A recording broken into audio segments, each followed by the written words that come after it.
রব্বি কারীম তারে নিয়ে গেছে রে যুবক বন্ধুরা আমার। জুলাইয়ের যুদ্ধের 100কারী যুদ্ধকে হারাইলাম, এই বাংলার একজন দামাল ছেলেকে আমরা হারাইলাম, যার প্রতিধ্বনি, যার আওয়াজ, যার কণ্ঠ থেকে বজ্রকণ্ঠ আওয়াজ থেকে জোরালো আওয়াজ আসতো, আজকে দুনিয়ার মায়া ছেড়ে চলে গেছে। যারা গুলি করেছো গোপনে যাও, তার বাড়ি যেয়ে দেখে আসো। ওই মায়ের কান্নার আহাজারি, বাবার কান্নার আহাজারি। আইরে সন্ত্রাসীরা, আইরে গুন্ডা বাহিনী, শোনো, যাকে হত্যা করলাম তার বিবিকে তুমি বিধবা বানাইলা, তার মাকে তুমি দুনিয়ার মধ্যে সন্তানারা করলা, তার বাবা সন্তানকে বাবা হারা করলা, ও মুসলমান ভাইকে ভাই হারা করলা, মাকে মুসলমান মা সন্তানারা করলা। একবার যা গোপনে যদি যা দেখতা, ওই মায়ের কান্না, বোনের কান্না, পৃথিবীর মধ্যে কারুর বুকে গুলি চালাইতে পারতে না। ওরে মুসলমান শোনো, বড্ড কষ্ট লাগে হৃদয়ের ভিতরে, বড় কষ্ট লাগে, আঘাত লাগে অন্তরের ভিতরে। আজকে মুসলমান একজনকে দুনিয়া থেকে সরাইয়া দিছ, বিবি পাগল হয়ে গেছে, হাদির বিবি কান্দে, হাদির ভাই মুসলমান শোনো, ওর বোন কান্দে, ভাই কান্দে, সন্তান হারা হইয়া মা বাবা বড় পাগল হয়ে গেছে। একজনকে হারায়া গোটা ফ্যামিলিকে পাগল বানায়া ফেলেছো। আজকে অস্ত্র চালাও কেমন করে একজন মুসলমান হয়ে আর এক মুসলমানের বুকে, এটা বড় কষ্ট হয়। খোদার কসম যদি বিশ্বাস না হয়, ওই মানুষটার বাড়ি একটু গোপনে যায় শোনো, যারা দুনিয়া থেকে বিদায় করে দাও, ওই কান্নাতে আসমান জমিন বাড়ি হয়ে যায়। জোরে জোরে চিল্লায়া বলা যাবে না, ঠিক কি না? নবী গো, এই জামাটার মালিক আমি। ইহুদি বলে মালিক আমি, মুসলমান বলে মালিক আমি। নবীজি দুজনের কথা শুনে রায় দিলেন, এইটার মালিক হলো ইহুদি, অমুসলিম মালিক। সঙ্গে সঙ্গে মুসলমানটা মনে বড় কষ্ট পাইলেন যে আমি দাড়িওয়ালা, আমি টুপিওয়ালা, খুব খেয়াল, আমি দাড়িওয়ালা, আমি টুপিওয়ালা, আমি বড় বুজুর্গ মানুষ, রায়টা নবীজি আমার পক্ষে দিবে, কিন্তু আমার নবীজি আমার পক্ষে রায় দিল না। এখন মুসলমান আমরা কি করবো? নবীজি যেহেতু রায় দিল না, আমার পক্ষে রায় দিল না, সুতরাং কেমন মুসলমান একজন অমুসলিমের রায় দিল আমি মানতে পারি না। ইহুদি বলে, ভাই যেহেতু আপনার নবী আমার কোনো যাজক, আমার কোনো মুসলমান, আমার কোনো হিন্দু, আমার খ্রিস্টান কোনো যাজক এই রায়টা দেয় না, রায়টা দিছে যেহেতু আপনার নবী রাহমাতাল লিল আলামিন, সুতরাং এই রায় হয়েছে, এই কাপড়টা, এইটা সম্বলটা, এইটা আমার মালিক। মুসলমান ব্যক্তি বললেন, খুব খেয়াল, মুসলমান বললেন এইটা যেহেতু নবীজি বিচার করছে, নবীর বিচার আমি মানি না, চলো আবু বকরের কাছে যাই। কার কাছে? নবীর বিচার প্রত্যাখ্যান করলেন। মুসলমান খুব খেয়াল, ওয়াজটা সামান্য অল্প একটু আওয়াজ। নবীর কাছে এবার হযরত ওমর আবু বকর রাদিয়াল্লাহু তাআলার কদমে গেলেন, সালাম দিলেন। মুসলমান, আসসালামু আলাইকুম ভাই আবু বকর। আবু বকর বলে, আলাইকুম আসসালাম। একটা ঝামেলায় পড়ে আপনার কাছে আসছি। বলে, আগে কি কারুর কাছে গেছিলেন? কয় গেছিলাম, রাহমাতুল লিল আলামিনের কদমের মধ্যে গেছিলাম। কয় নবীজি কি বিচার দিয়েছেন, কি ফয়সালা দিয়েছেন? কয় নবী ফয়সালা দিয়েছে, আমি নামাজি ব্যক্তি, আমি মুসলমান, আমি আপনার দলের মানুষ, এইটার তো দাবিদার, এই কম্বলটা আলম, এইটার দাবিদার আমি, এই পোশাকটার দাবিদার আমি, কিন্তু নবীজি রায় দিছে অমুসলিমরে দিয়া দিছে, আমি মানতে পারি না, আপনার কদমে আসি। আবু বকর বলে, ভাই আপনি যতই মুসলমান হন না কেন, আমার নবীজি রায় দিছে, এই রায়ের উপরে আমার হাত দেওয়ার ক্ষমতা নাই। রাহমাতুল লিল আলামিন যে রায় দিছে এই রায়টাই আমার, সুতরাং আপনি উনিয়ে নেন, মেনে নেন, যেহেতু ওই কয়টার দাবিদার ইহুদি এবং আপনি, সুতরাং ইহুদিকে যেহেতু রাসূল দিয়ে দিছে, ওই ইহুদিকে এইটা মালটা আপনি দিয়ে দেন। জোরে বলেন না মারহাবা। এইবার মুসলমান চিন্তা করে, দাড়িওয়ালা টুপিওয়ালা চিন্তা করে, কেমন রায়, যেহেতু রায় হবে আমার পক্ষে, আমার পক্ষে রায় দিল না নবীজি, আমার পক্ষে রায় দিল না আবু বকর, আমি কেমন মুসলমান? উন্ডা আমার চিনল না, আমি দাড়িওয়ালা টুপিওয়ালা, আমার পক্ষে না যায় একজন ইহুদির পক্ষে গেলেন। চলো যাই। ইহুদি বলেন, ভাই নবীজি রায় দিছে আমার পক্ষে, আবু বকর রায় দিয়েছে আমার পক্ষে, আর কার কাছে যাবেন? এখন আপনি মেনে নেন। কয় না, মানবো না, চলো যাই হযরত উমরে ফারুক রাদিয়াল্লাহু তাআলার কদমের মধ্যে। বলে ভাই উমরের কাছে কেন যাব? কয় চলো যাই, উমর যদি যে রায় দিবে আমি সেই রায় মেনে নেব। ইহুদি বলে চলেন তাহলে যাই, যেহেতু আপনি দুইটা রায় মানতে পারেন নাই, চলেন উমরের কাছে চলে যাও। হযরত উমরে ফারুক রাদিয়াল্লাহু তাআলার কদমের মধ্যে চলে যায়। উমরে ফারুক রাদিয়াল্লাহু তাআলার কদমের মধ্যে যা সালাম বিনিময় করে বলে আমিনুল মুমিনিন, আপনার কদমের মধ্যে আসছি, এই জামাটার মালিক আমি, সুতরাং এটা আমি দাবি করলাম এটা আমার মাল। ইহুদি বলে হুজুর এটা আমার মাল। কয় তুমি কে? আমি ইহুদি। কয় তুমি কি? আমি মুসলমান। আপনি দেখছেন না আমি নামাজি ব্যক্তি, নামাজ পড়ে কপাল ছুলে ফেলেছি, কথা বোঝেননি? এখনো অসংখ্য হাজি আছে ঘুষের মধ্যে, সুদের মধ্যে আছে, এখনো পরের জমি ঠেলে খায়। মুসলমান শুনে না পরের ফসল খাওয়ায়। মুসলমান বাজার করতে যায় মাছ ঢুকায় আগে ঘর ব্যাগের ভিতরে থুইয়া দেয়। এমনও মৌলবি আছে, জোরে জোরে চিল্লায় বলেন ঠিক কিনা? আছে না ভাই?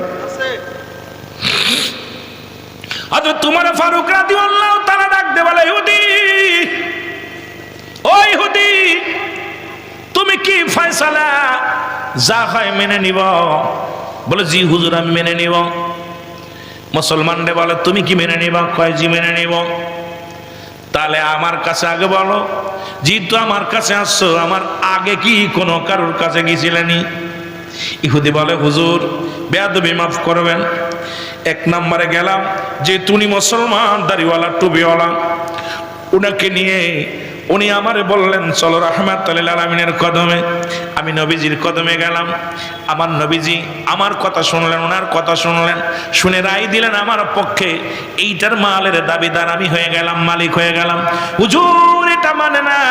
এরপরে চলে গেলাম হযরত আবু বকর সিদ্দিক রাদিয়াল্লাহু তাআলার কাছে।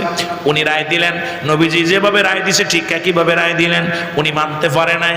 এবার আমারে বললেন এইবার চলো আপনার কাছে, আপনি না পরানায় বাদশা, কারণ আপনাকে দেখে দুনিয়ার মানুষ ভয় পায়। কয় খলিফা হযরত উমরের কদমে গেলেন ন্যায় বিচার পাবো, ন্যায্য বিচার পাবো, এই জন্য আমি আসছি। হুজুর আপনি যে রায় দিবেন আমি মেনে নিব। বলে দাঁড়াও রে ইহুদি, আমি রায় দিব, একটু ঘুরে আসি। ভিতর থেকে যাইয়া খোলা তরবারিয়া নিয়া, ও মুসলমান শুনে নাও, মুসলমানের একটা কবে শিরচ্ছেদ করে দিছে। আরে আমার নবীর রায় যে মানে না, আবু বকর রায় যে মানে না, আমি উমরের কাছে সেই রায় সেই বিচার হলো। এই দুনিয়ার মধ্যে ওর বাঁচার কোনো এখতিয়ার নেই। জোরে জোরে বলেন মারহাবা। আর একটু জোরে বলেন। আরে আমার নবীর রায় মানে নাই, কত বড় বদ! আমার ভাই আবু বকর রায় মানে নাই, ওকে দ্বারা জীবনের মতো শিক্ষা দিব। এইবার দাড়িওয়ালাকে যখন হত্যা করলেন, রব উঠে গেল সমাজের মধ্যে। হযরত উমর দাড়িওয়ালা টুপিওয়ালাদেরকে হত্যা করেছে। নবীর কাছে খবর চলে গেল, ইয়া রাসূলুল্লাহ ইয়া হাবিবাল্লাহ, উমর একজন মুসলমানকে হত্যা করেছে। রাসূলুল্লাহ আমার নবীজির কাছে যখন এই খবর চলে গেলেন, পুরো মক্কা মদিনায় সবার মুখে মুখে রব উঠে গেল মুসলমান। উমর কেমন মুসলমান?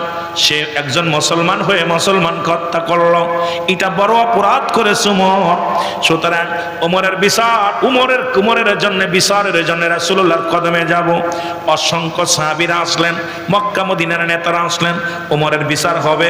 রাসূলুল্লাহর কাছে আসলেন, নবীজি রায় দিবেন যে যেহেতু উমর মুসলমান হত্যা করেছে, আমার নবী রায় দিবেন। জিবরিল আমিন এসে বলে, নবী গো, আজ উমরের রায় দেওয়ার আগে আল্লাহ রাব্বুল আলামিন আমাকে পাঠিয়েছে।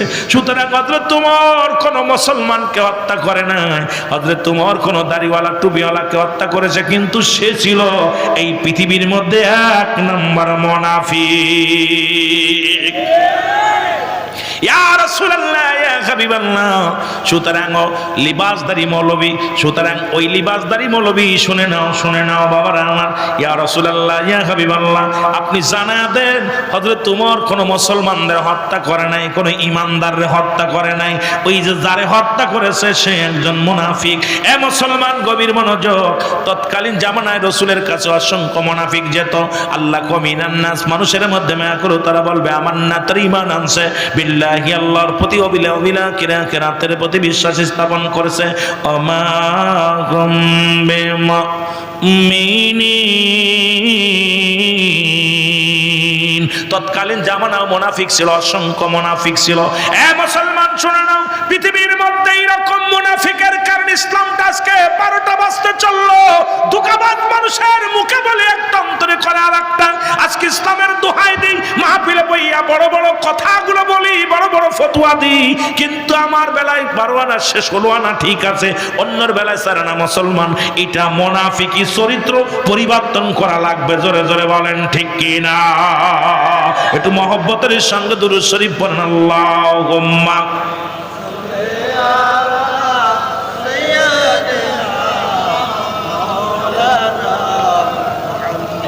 দুরূদ শরীফে জুস নাই, জোস নাই। ওরে আসবে কবে সুখের একটা দিন গো এলাহি, আসবে কবে সুখের একটা দিন, বলো আসবে কবে, আসবে কবে সুখের এলাহি।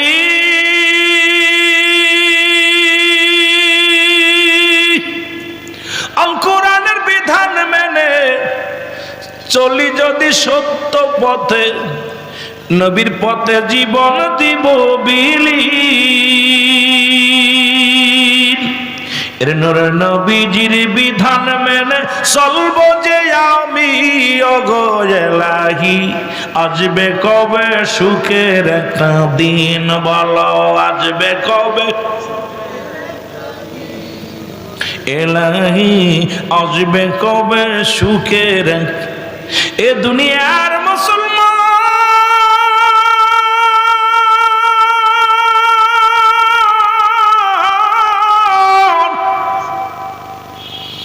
যে কথাগুলো বলে দিলের কান্না লাগা শোনা গো, এ দুনিয়ার মুসলমান, এ জীবন জীবন নয়, এমন একটা জীবন আসবে যে দেশে গেলে মানুষের বিচার হয়, যে দেশে গেলে মানুষের হিসাব হয়। সেই দেশে আমাদের যেতে হবে রে বাবা। চলচতুরি করে চলা যাবে না, ধোঁকাবাজি করে চলা যাবে না রে মুসলমান। তদ্রূপ এই দুনিয়ার মধ্যে ইমানের আলোচনা করতেছিলাম মুসলমান, যে একটা হলো ইমান, একটা হলো আমল। ব্যক্তির জীবনের অমূল্য সম্পদের নাম হলো মুসলমান রুহু, মানব জীবনের অমূল্য সম্পদের নাম হলো ইমান। এই রুহুবিহীন যেমন বডির কোনো মূল্য নাই, তদ্রূপ ইমানবিহীন কোনো আমলের মূল্য নাই। এই ইমানবিহীন নামাজ, রোজা, হজ, যাকাত কোনো কিছুর আমল নাই রে মুসলমান। শুনে নাও, এই ইমান একটা হলো আমল, একটা হলো ইমান। নামাজ পড়ছেন এটার নাম হলো আমল, রোজা রাখছেন এটার নাম আমল, দান করেছেন এটার নাম আমল, যাকাত দিছেন এটার নাম হলো আমল।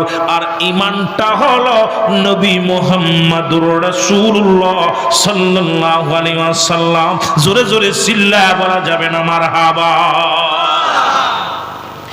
ইমানয়া মোলো আমার নবী মুস্তাফা গো, বলেন ইমানয়া মোলো আমার নবী মুস্তাফা গো।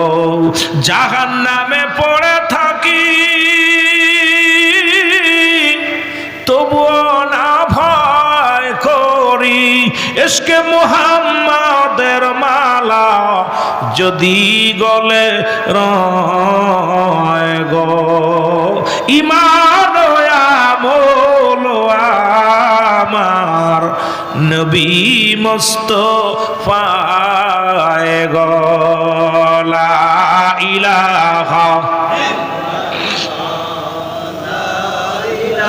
দয়া করে কেউ উঠাউটি করবেন, উঠাউটি করলে আলোচনা ছেড়ে দেব। আরো জোরে বলেন লা ইলাহা।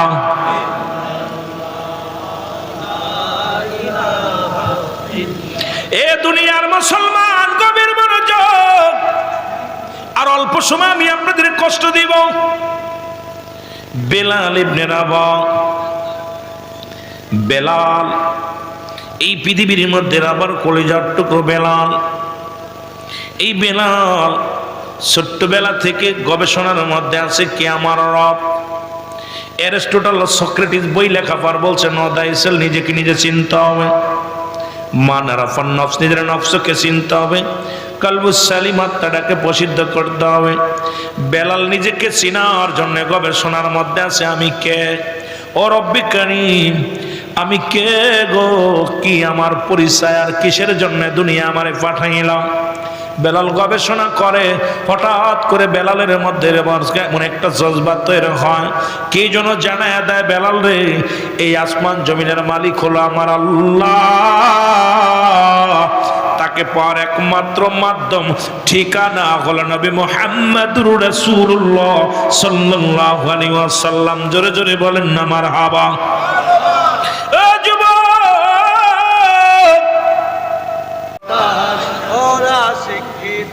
ওয়াজ যে কোনে করবো বুঝে করবেন, এত ওয়াজ হয়ে যায়, কোন দিকে যাবো? যার দিক টাকায় তার দিক ওয়াজ রয়েছে, যার দিক টাকায় তার দিক ওয়াজ রয়েছে। এই ওয়াজ কি করা যায় একদিনে? বলেন ওরা শিক্ষিত শয়তান, ওরা শিক্ষিত শয়তান, ওরা। আওয়াজ না, আওয়াজ না, জোরে। দুর্নীতির ওই আকড়ায় বসে জাহির করে জ্ঞান, বলো দুর্নীতির ওই আকড়ায় বসে এরে কলম দিয়া কামাই টাকা, কলম দিয়া কামাই টাকা, আবার ধরে সাধুর ভান, ওরা শিক্ষিত। এরা হলো জাতির নাকি মহামারী মহাতন, ফাইলে কলম ঠেকাইয়া চালাইরা নির্যাতন। ঠিক কিনা? টেকনিক জানা আছে। এরা হলো জাতির নাকি মহামারী মহাতন, ফাইলে কলম ঠাকাইয়া চালায় ওরা নির্যাতন। ঘুষের টাকায় ওদের ভুড়ি, ঘুষের টাকায় ওদের ভুড়ি, করে যে টান টান, ওরা শিক্ষিত। এটা জোরে বলা যাবে না, ওরা শিক্ষিত শয়তান, ওরা। আরো জোরে বলেন, ওরা শিক্ষিত। আপনারা কষ্ট পাচ্ছেন নাকি? আওয়াজ নেই কেন? এই যে এমপি মন্ত্রী পায়ে ধরতেছে, আবার আমাদের পায়ে ধরা লাগবে একটা চাকরির জন্য, ঠিক কিনা? একটা ভোটের জন্য যেমনি পায়ে ধরতেছে, ওদের পা আমাদের পা সুতা বেকার ব্যথায় যাবে একটা সই দেওয়ার জন্য। জোরে বলেন ঠিক কিনা? স্কুল কলেজের দিকটা ভাই দেখো না চোখ মেলিয়া, মেয়েরা সব বই ছাড়িয়া আছে শুধু প্রেম লইয়া। ঠিক কিনা? ঠিক কিনা?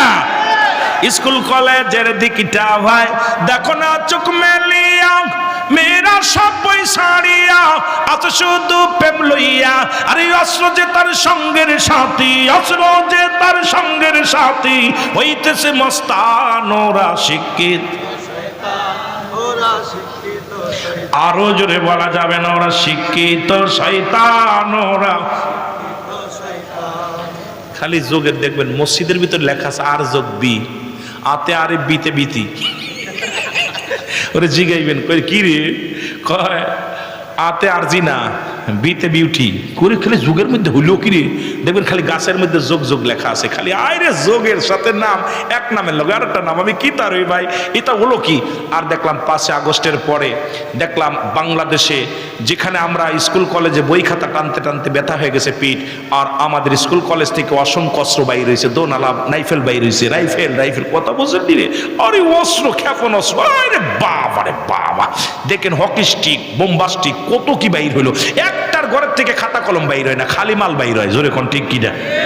এগুলো আমার জাতি হচ্ছে। এদেরকে কি শিখাইবেন? এদেরকে শিক্ষা দিব? সব শেষ। আব্বা বাড়ি থেকে, জাহাঙ্গীরের বাবা টাকা পয়সা কষ্ট করে জোগাড় করছে, ছেলে ভার্সিটিতে পড়ে, ছেলে ওদিকে হকি স্টিক কিনছে টাকা নিয়ে। ছেলে আব্বা কি তারে বই কিনতে হইব, বেতন দিতে হইব, দিছে টাকা, ওই টাকা দিয়ে কিনছে মাল। জোরে বলেন ঠিক কিনা? কি করে এদেরকে মানুষ করবো? জাতি কোথায় যাই রে একটু শান্তি বলো। শান্তি চান কি চান না? জোরে বলেন শান্তি, একটু শান্তি বলো, কোথায় গেলে পাই রে একটু শান্তি বলো। আমি বলতেছি মসজিদে গেলে পারে শান্তি খুঁজে পাই রে, মাহফিলে বসলে পারে শান্তি খুঁজে পাই রে, মা বাবার খেদমত করলে শান্তি খুঁজে পাই রে, ঈমান নিয়ে চললে শান্তি খুঁজে পাই রে, নবীর দরুদ পড়লে শান্তি খুঁজে পাই রে। জোরে বলেন ঠিক কি না?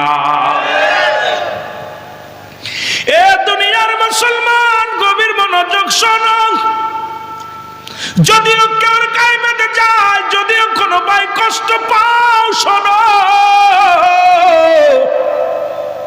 আমার বাবারা, আমার দিলের কান্ডা লাগা শোনা নাও। এমন একটা জামানা এসে গো, এমন একটা বিপদের জামানা, এই জামানা ঈমান নিয়ে কবর যেতে পারবো বড় বড় বলা বড় দুষ্কর্মের মুসলমান।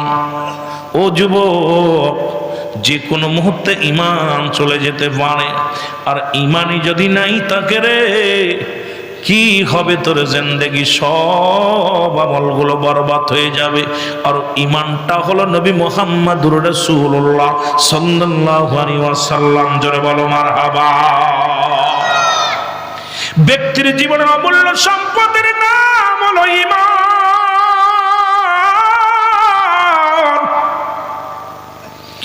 মানব জীবনের অমূল্য সম্পদের নাম হলো ঈমান, আর ব্যক্তির জীবনের অমূল্য সম্পদের নাম রূহ। এই রূহবিহীন যেমন বডির কোনো মূল্য নাই। বাবারে, ও যে আমার ভাই, ও মুসলমান উসমান হাদি দুনিয়া থেকে বিদায় হয়ে গেল।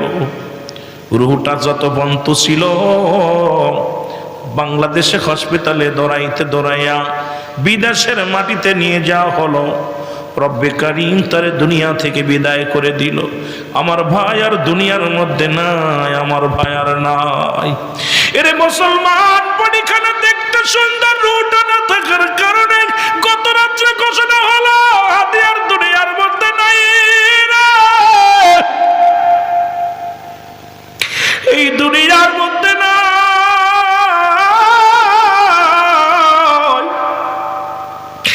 রব্বে কারীম তারে নিয়ে গেছে রে। যুবক বন্ধুরা আমার, জুলাইয়ের যুদ্ধের 100কারী যুদ্ধকে হারাইলাম।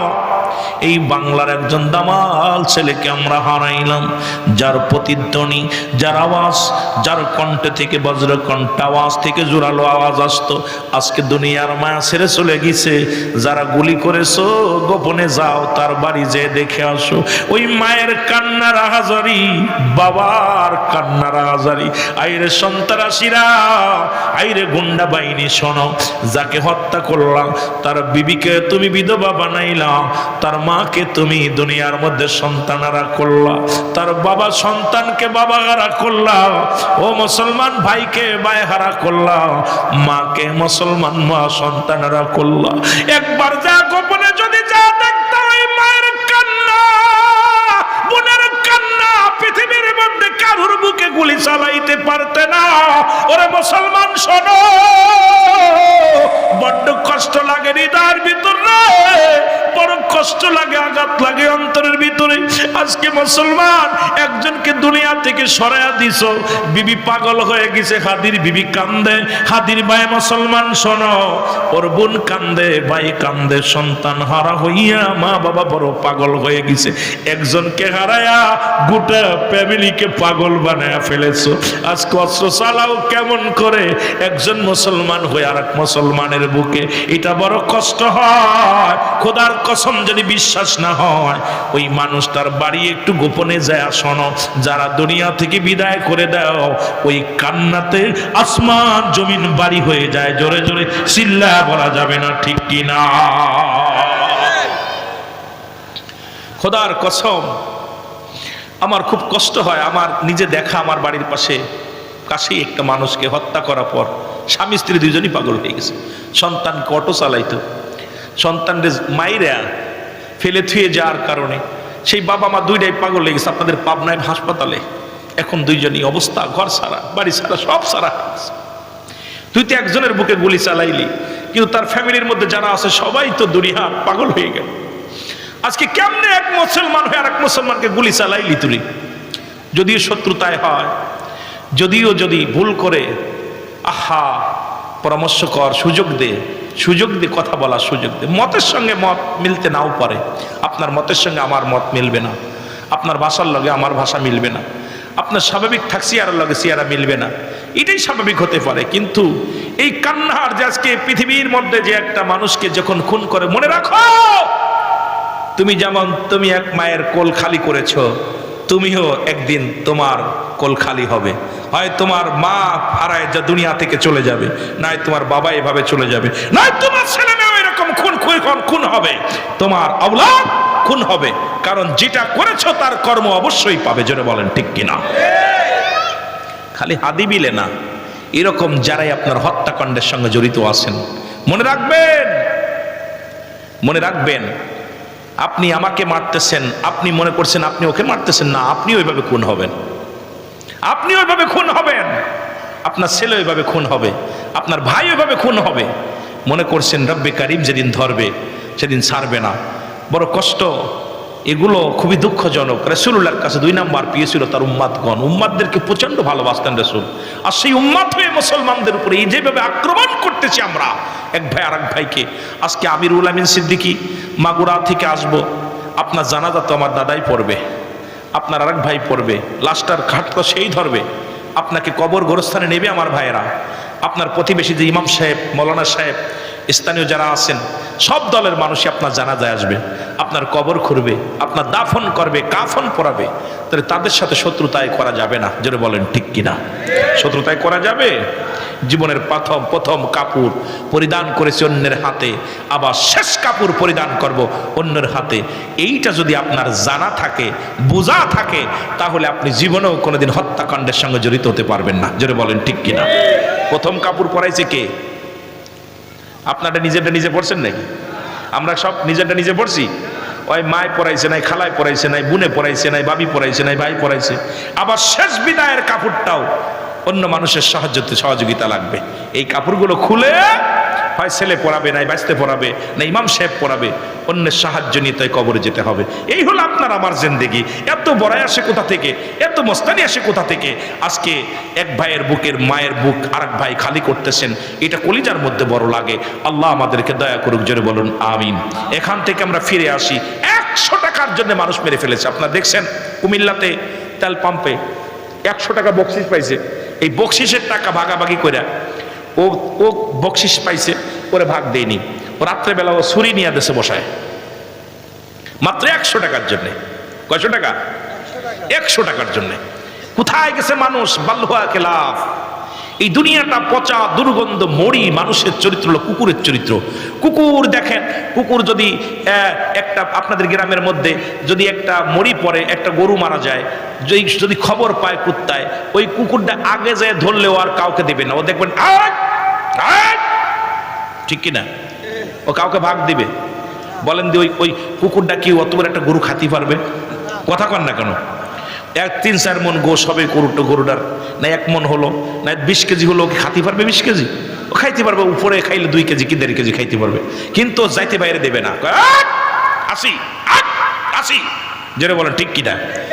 দমক দেয়, কামড়া কামড়ি করে নিজেরা মরে। আর কাক যদি খবর পাইতো যে আপনাদের গ্রামের মধ্যে একটা গরু বা বিড়াল মারা গেছে, কাকের চক্ষু লজ্জা আছে, কা কা করে সব পাবনার কাকগুলো এক জায়গা করে ফেলো। সাতিয়ার কাক, আপনাদের এলাকার কাক, পাবনার কাক, এরপরে আপনার ওই যে ইসের কি যেন গ্রামটা, জেলার থানার নাম কি, সুজানগর, যত কাক আছে সবগুলো এক জায়গা চলে আইব। আয়া কেউ ঠ্যাং খাবে, কেউ লেজ খাবে, কেউ পেট খাবে, কেউ চোখ খাবে। কাকের চক্ষু লজ্জা আছে যে আমার যাইতে বাইরে আমি ঠগাবো না, সবাই বাকযোগ করে খায়। কিন্তু কুকুরের চক্ষু লজ্জা নাই। ঠিক শেষ জামানার মানুষের অবস্থায় এরম হবে, এই মানুষগুলোর চক্ষু লজ্জা থাকবে না। যে দল যাবে সেই দলই চিন্তা করো আমি খাবো, অন্যকে দেব না। যে ভাই যাবে যে তোর এর সাথে ওর শত্রুতায়, ওর সাথে ওর শত্রুতায়, এটা তো মুসলমানের আদর্শ হতে পারে না। কারণ আপনি আমাকে বুকে নিবেন, আমি আপনাকে বুকে নিব। আজকে শুরু হয়ে গেছে, এর পাঞ্জাবি ছোট, ওর পাঞ্জাবি লম্বা, ও কয় 7.5 পাঞ্জাবি, ও কয় লম্বা পাঞ্জাবি, ও কয় মিসাক করো, ও কয় দাড়ি রাখো, ও কয় দাড়ি এক মুষ্টি রাখো, ও কয় বড় করে রাখো, ও কয় কথা বোঝেনি, ও কয় আপনার কি করে, ও কয় আপনার পাঞ্জাবি ফাড়িয়ে দাও, আর একজন কয় না গোল পাঞ্জাবি বানাও। এই যে ভেদাভেদ বাংলাদেশে শুরু হয়েছে, এটা থেকে যতদিন পর্যন্ত এক ঐক্যের মধ্যে একটা প্ল্যাটফর্মের ভিতরে আমরা আসতে না পারবো, জুতার বাড়ি ইহুদি নাসারাদের হাত থেকে বাঁচা সম্ভব। কথা বলছেন নাই? এক পীর আর এক পীরের দেখতে পারে না, এক মৌলবী আর এক মৌলবী দেখতে, এক ইমাম আর এক ইমাম দেখতে পারে না, এক ইমাম আর এক ইমামের ভুল ধরে, চিন্তা করে, ভাই শুনছেন নি? কয় কি? আরে ভাই আপনাদের ইমাম সাহেব তো বিশাল ভুল করছে। কয় কি? সূরা ফাতিহায় ভুল করছে, দোয়াল্লিনের জায়গা জোয়াল্লিন কইছে। কই তাই নি? কই আরে কি, আমি তো পিছে পড়ছিলাম অমুক দিন। কই তাই নি? ইমাম সাহেব কেছে আপনি নাকি ভুল করেন। কই কোথায় ভুল করছি? আমি তো মুখ্য সূক্ষ্ম মানুষ। তো ওই অমুক ইমাম কলো যে আপনি নাকি দোয়াল্লিনের জায়গায় জোয়াল্লিন কইছেন। কয় কে বলছি ইমাম সাহেব? এখন ইমাম সাহেব কয় ভাই ওরে বেতন দেন কত? কয় 14,000। কয় আমার 12,000 দিন। ঠিক কিনা? ঠিক কিনা? কত দিবেন? 12,000। এই ভালো মানুষটারে সরাইয়া দিল। এই যে ষড়যন্ত্র চলতেছে খালি আপনাদের নিয়ে না, সব জায়গা। যেটা বলেন ঠিক কিনা? এর দুর্নীতির করায় বসে জাহির করে জ্ঞান, কলম দিয়া কামাই টাকা, কলম দিয়া কামাই টাকা, আবার ধরে সাধুর ভান, ওরাও শিক্ষিত।